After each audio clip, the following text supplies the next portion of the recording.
No सी आज़ाद साहब और वकार रसूल का मैच ही नहीं है। आप बोल रहे आसमान और ज़मीन की क्या बात कर रहे हो? Who is Waqar? He is a formal MLA, nothing more than that. ये कहना कि रातों रात चेंज होगा, ये कांग्रेस का प्रोसीजर, ये कांग्रेस का प्रोसीजर नहीं है, ये भाजपा का प्रोसीजर है।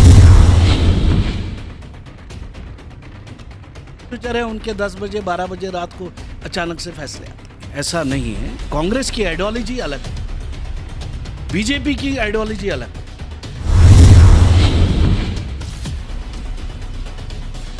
आइडियोलॉजिकल डिफरेंस देख लीजिए, लेकिन आप जो एडॉप्ट करना चाहते हैं, अगर ऐसा कुछ आता है, तो मेरा ये मानना है ये कांग्रेस के कल्चर में नहीं है कि रातों रात इसमें चिंतन मंथन होता है, प्रॉपर लोग बैठते हैं, पॉलिटिकल लोग बैठते हैं और तब जाके सहमति से कोई फैसला आता है और श्रीमती सोनिया गांधी जी को उसको रिव्यू करती है और उस पर अपना फैसला देती है और जो उनका फैसला है वो हर कांग्रेस कार्यकर्ता को फिर एक्सेप्ट। कांग्रेस के अंदर फैसले जो है श्रीमती सोनिया गांधी जी करती हैं और राहुल जी और प्रियंका जी की क़यादत में फैसले होते हैं, जिसमें पूरी एक टीम बैठती है एआईसीसी के अंदर और फिर डिस्कशन होता है हर स्टेट लेवल के ऑर्गेनाइजेशन के मुतालिक। जहाँ तक ये सुनने में आया है, कल से जो मैं भी पेपरों में सुन रहा हूँ और हमारे कुछ साथियों ने कुछ इस पे रिएक्शन भी दिया है, ये जो फैसले हैं पार्टी हाई कांग्रेस का जो कोई भी पद अधिकारी वो अंडर डिसिप्लिन के तहत इस पार्टी में है और जो भी सोनिया गांधी जी फैसला करती हैं उस पे हम एक्सेप्ट करते हैं और उस लीडरशिप की क़यादत के फिर हम उस पे काम करते हैं रियासत लेवल पे। लेकिन इस समय जो जम्मू कश्मीर की सिचुएशन है, इतने सालों से इलेक्शंस विद होल्ड थे और इस समय जबकि इलेक्शंस एक्सपेक्टेड है नवंबर के महीने में, इस समय ऑर्गेनाइजेशन के चेंजेस करना कांग्रेस के लिए ठीक नहीं है, कांग्रेस संगठन के लिए ठीक नहीं है, कांग्रेस वर्कर के लिए ठीक नहीं है। उस वर्कर के लिए ख़ास तौर पे जो इन सालों में जो कांग्रेस के वर्कर के साथ हुक्मरानों ने ज़्यादतियाँ की, चाहे सिक्योरिटी लेवल पे हो, चाहे वो जेल तक हमारे कार्यकर्ता गए, सड़कों पे रहे, लेकिन इस समय अगर ऑर्गेनाइजेशन चेंज हो, ये मैं ये समझता हूँ कि ऐसा फैसला श्रीमती सोनिया गांधी जी ने जहाँ मुल्की सतह पे इतने फैसले किए, ऐसा फैसला इस समय आना ये मैं समझता हूँ नहीं आएगा।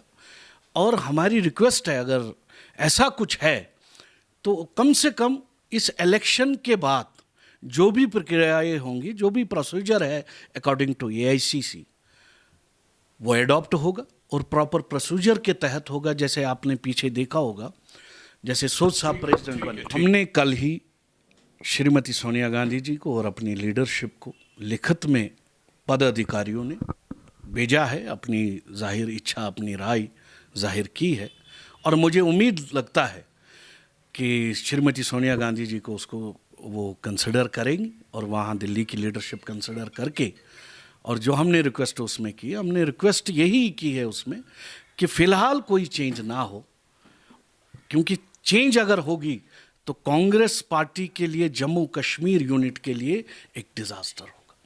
तो आप मानते हैं कि ऐसा फैसला लेना इस वक्त डिजास्टर है? बिल्कुल है, ऐसा फैसला इस समय नहीं आना चाहिए और बल्कि बाकी पार्टी वो तो पॉलिटिकल मीटिंग्स के लिए पॉलिटिकल प्रोग्राम लेके अवाम में जा रही है और इस समय अगर हम इस चिंतन मंथन में लगे ऑर्गेनाइजेशन चेंज में, वो मैं समझता हूँ कि कांग्रेस कार्यकर्ता के लिए बहुत ही दुखद का फैसला। एक और सवाल है, आखिरी सवाल मैं आपसे जानना चाहूँगा कि आज़ाद बड़े खफा नज़र आ रहे हैं अब बीच में ये भी कहा जा रहा है कि आज़ाद शायद अपनी पार्टी, आप क्यों आज़ाद को नाराज़ कर रहे हैं? मीर साहब क्यों नाराज़ कर रहे हैं? दिल्ली से क्यों नाराज़गी है आज़ाद को? देखिए, आज़ाद साहब के बारे में बहुत बड़े लीडर है, बहुत मुल्की सतहों पे बहुत ओहदों पे रहे हैं, मिनिस्ट्री संभाली है। आज़ाद साहब का कद कांग्रेस में काफ़ी ऊंचा है, उस पर हम टिप्पणी ना करें, लेकिन मैं ये मानता हूँ हर एक, चाहे गुलाम अहमद मीर है, चाहे आबिद कश्मीरी है, चाहे कोई भी लीडर है, चाहे गुलाम नबी आज़ाद है या सोच साहब है, हम कांग्रेसी हैं, हम आइडियोलॉजिकल कांग्रेसी है। और आइडियोलॉजिकल कांग्रेसी कभी कांग्रेस से नाराज़ नहीं हो सकता, व्यक्तिगत तौर पे नाराज़ हो सकता है, बट कांग्रेस से नाराज़ नहीं हो सकता है। जिस कांग्रेस ने इज्जत और सम्मान इतने बड़े कद लीडर को दिया है, और मैं समझता हूँ इतना पाने के बाद अगर वो कांग्रेस से खफा है, कांग्रेस से नाराज़ है, ये बहुत दुर्भाग्य की बात है। ये तो मैं अभी भी बोल रहा हूँ कि ये डिज़ास्टर होगा, because reason is, it is very simple कि 7 साल में इन हालातों में जो कार्डर खड़ा किया गया, और वो कार्डर किया गया हमने कम्युनल पावर के अगेंस्ट, एक उस ताकत के जिसने हर हिसाब से दबाने की कोशिश की, एक डर क्रिएट किया, डिफरेंट किस्म की, मतलब like in terms of security, in terms of work, economic crunches, सारा कुछ। तो इसमें जो मेहनत करके लोगों को साथ लाना पड़ा, लोगों को, यूथ को इन्फ्लुएंस करना पड़ा, अपनी कांग्रेस की आइडियोलॉजी को बढ़ावा देना पड़ा, तो उस चक्कर में काफ़ी लोगों को हमने मासेस को गैदर किया है। एंड नाउ जब एक्सेप्टेंस हो गई, सारा कुछ हो चुका है, तो मुझे ये समझ नहीं आ रहा है, इलेक्शन से पहले 2.5 महीने पहले आप ऐसा डिसीजन ले रहे हैं, तो ये 7 साल हम क्या कर रहे थे? We are wasting our time. So मुझे लगता है या तो ये internal connection with the BJP है, सिंपल, और ये बेवकूफ़ी है लीडरशिप की, या तो यहाँ की लीडरशिप, यहाँ के कुछ लोग अपने वेस्टेड इंटरेस्ट के लिए दिल्ली के हाई कमांड की लीडरशिप को मिसलेड कर रहे हैं। It's a trap, maybe it could be a trap. There are people with the vested interest within our party also. जो हम हैं, हम भी वर्क करें कांग्रेस पार्टी के, वो भी वर्क करें।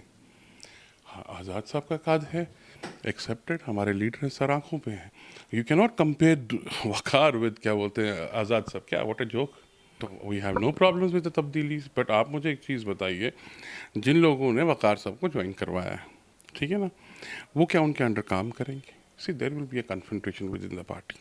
आपको लग रहा है निस्तनाबूद नहीं कह सकते, पर एक चीज़ है, 70% of the people are already ready. अब कोई बंदा डर रहा होगा ये कहने से, सच कहने से, to the leadership, to the high command की आप भाई, मैं बार बार वार्न कर रहा हाई कमांड को कि अवेयर रहो, ये कोई किसी बंदे की, मतलब ये तो बहुत एक ऐसा क्रूशल डिसीजन है इलेक्शन से पहले, ये फैसला लेना, कांग्रेस को ख़त्म करना है के स्टेट में। और ये क्यों हो रहा है, किस वजह से हो रहा है? मुझे लगता है क्योंकि लीडरशिप इज़ मोर एक्सपीरियंस।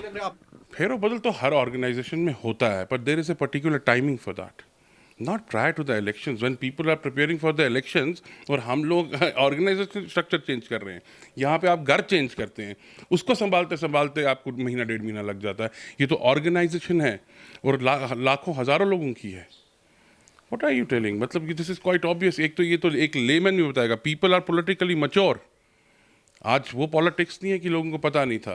हाँ, social media is in front of you, people can calculate, people are more educated. हाँ, नौकरियों के बगैर हैं, उनको कुछ मिला नहीं बेचारों को, पर एक चीज़ है कि people are educated, they are politically mature. देखिए, बेसिकली जो कई दिनों से न्यूज़ें गर्दिश करती है सोशल मीडिया के थ्रू से, प्रिंट मीडिया के थ्रू से, हम इस चीज़ को मान के चलते हैं कि हमारी जो सीनियर लीडरशिप है, जो एआईसीसी की लीडरशिप है, बिल्कुल हमें तस्लीम होता है उनके जो डिसीजंस होते हैं इस नाजुक यूटी स्टेट जम्मू कश्मीर की तरफ से। और यहाँ एक परंपरा भी रहा है कि गांधी फैमिली का बड़ा अहम और खुशी, जज्बाती और हर समय कि जम्मू कश्मीर की दर्द को हम किस प्रकार से लेते हैं। बट कल से जो देखा गया है कि जो कागजी तौर ये देखा गया है कि प्रेसिडेंट रिप्लेस होने की संभव है।